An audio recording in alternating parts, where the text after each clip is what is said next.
காதலே வச்சுக்கூடாது. நம்மளால சில விஷயங்கள் கேர் பண்ணாம இருக்க முடியாது. கண்டிப்பா ஹர்ட் ஆகும். After all we are humans. Hurt ஆகும்.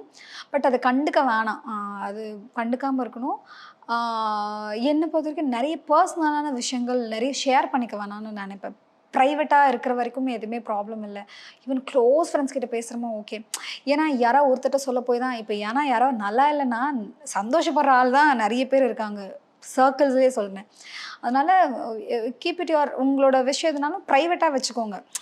வச்சுக்கணும்னு நான் நெனைக்கிறேன். வச்சுக்கிட்டாவே நெறைய ப்ராப்ளம் இங்க இல்ல. அத தாண்டி யாருனா பேசினா பேசிட்டு தான் இருப்பாங்க. அது எல்லாம் போய் காதுல வச்சு வச்சு நம்ம கேட்டுட்டே இருந்தா, நம்ம வாழ்க்கைய நம்ம வாழவே முடியாது. வாழவே முடியாது. மேக்ஸிமம் யார் பேச்சும் வாங்காம வாழ்றதுக்கு நம்ம என்ன பார்க்கணுமோ, இந்த அதுக்காக சமுத்திரக்கனி ஒரு படத்துல சொல்ற மாரி, "டேய் இருக்கிறவன தெரியாம இருந்துக்கணும்டா" அப்படிங்கிற மாரின்ற சொல்லணும்னா, இங்க நீ என்ன பண்ணாலும் பேசிட்டே தான் இருப்பாங்க. நீ நல்ல மாரி வாழ்ந்தாலும் பேசிட்டு தான் இருப்பாங்க. நீ வந்து மத்தவங்க நீ நல்லா நெறைய காசு கொண்டு வந்துட்ட பாரு, எவ்ளோ சம்பாதிக்கிற, எப்படி வாழ்க்கை வாழ்ற அப்படின்னு ஒண்ணு பேசுவாங்க. நீ கஷ்டப்பட்டனா பாரு, அது என்ன கஷ்டப்படுது போல, அது ஏதோ அப்படி பேசுவாங்க.